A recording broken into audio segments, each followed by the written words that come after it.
За аймгийн иргэдийн төлөвлөлт хуралдаж байна. Төлөөлөгч одоо анх баяртай та бүхнийг уулзуулъя. За өнөөдөр бас 2026 оны хөгжлийн жилийн төлөвлөгөөгөө батлаад ингээд хурал маань хуралдаж байна. Тэгэхээр энэ тал дээр таны одоо хэлж байгаа санал бодлыг бас сонсомоор байна. За тэгэхээр ер нь Улаангом зөвхөн миний гэлтгүү Улаангом сумаас сонгогдсон аймгийн хурлын төлөөлөгчдийн нэн яаралтай үргэлжлүүлэх ажил бол гэр хорооллын дэд үтс байгаа. 2018-19 онууд сангийн сайдаас Хүрлбаатар анх 18 тэрбум төгрөг тавьж ин гэр хорооллын баруун төргийн дэд үтсийг эхлүүлж ирсэн юм аа. Түүнээс хойш харамсалтай нь 2020-с 24 онд энэ гэр хорооллын дэд үтс гэдэг ажил зогссон байгаа.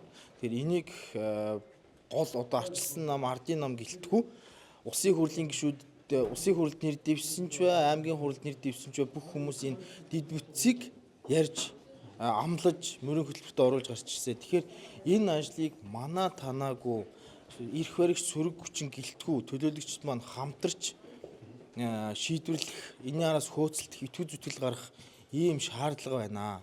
Нэгэн үеийг улсын төсөв боллоо гэж шүүмжлүүлдэг цаг сайхан цаг биднэрт байсан. Харамсалтай бас өнөөдөр байдал тийм сайнгүй байна. Алс хязгаар баруун бүс нутаг дотроо Увс аймаг маань бас улсын төсвөөс тавьдаг дэмжлэг бүтээн байгуулалтын төсөв багадаа орж байна.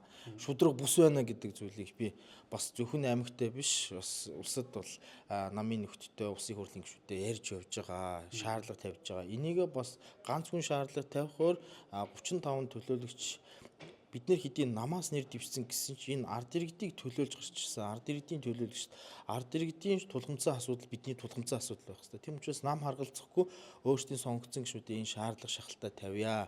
Нэгдээд энэ тогоон дотроо улс төр хийж хоорондоо хэрэлдэж тэмцэлддэг биш нийтлэг асуудал дээр нэгдээд энэ өргөх бичиг барьдаг гэсэн үү, эсэргүүцэл илэрхийлдэг гэсэн үү, хамтарч ажилладаг гэсэн үү, гэрээ байгуулдаг гэсэн үү бүхэл төрлөөр энэ ажлуудыг явуулахын тулд хичээл гэж байгаа. Өчигдөр жишээ нь багш хэмжнэр ажил хаях тухай, цалингаа нэмэлт тухай ярьж байна. Энэ дэр бас аймгийн хурлын төлөөлөгч бид нар нэг л байр суурьтай байх хэрэгтэй.